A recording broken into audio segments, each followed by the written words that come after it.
শুক্রাণুর সংখ্যা কম, দুর্বলতা ও মোটিলিটি কমে যাওয়ার কারণে কোনোভাবেই বেবি কনসেপ্ট হচ্ছে না। শত চিকিৎসার পরেও শুক্রাণুর পরিমাণ বৃদ্ধি পাচ্ছে না। যাদের সন্তান হয় না তাদের জন্য আজকের ভিডিওটি গুরুত্বপূর্ণ। বিবাহিত জীবন পূর্ণতা পায় সন্তান জন্ম দেওয়ার মাধ্যমে, কিন্তু যারা বারবার চেষ্টা করে সফল হচ্ছেন না, বিয়ের 5 বছর পেরিয়ে গেছে কিন্তু ঘরে এখনো একটু শিশুর হাসির শব্দ শোনা যায় না। প্রতিদিনই রিয়া মনের ভিতর প্রশ্ন করে, আমাদের দোষটা কোথায়? কেন আল্লাহ আমাদের এত পরীক্ষা নিচ্ছেন? ডাক্তারের কাছে যাওয়া, চিকিৎসা নেওয়া, শত রকম চেষ্টায় সবই যেন বৃথা হচ্ছে। একদিন একজন তাদের বললেন, সুন্নাহ ন্যাচারাল শপের আলকুশি পাউডার সেবন করে দেখুন। রিয়াদ আর রিয়া যেন এক নতুন আশায় বুক বাঁধলো। আপনার জন্য আমাদের এই আলকুশি পাউডারটি ঠিক এই গল্পের মতোই একটি সমাধান হতে পারে। আলকুশি এমন একটি ভেষজ যা যুগ যুগ ধরে শুক্রাণু উৎপাদন বৃদ্ধি করার জন্য ব্যবহার হয়ে আসছে।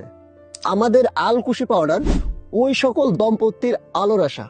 আপনিও কি রিয়াদের মতো সন্তান লাভের অপেক্ষায় আছেন? তাহলে আর দেরি কেন, এখনই অর্ডার করুন এই আলকুশি পাউডারটি। আপনার জীবনের গল্পে নতুন অধ্যায় শুরু হতে পারে।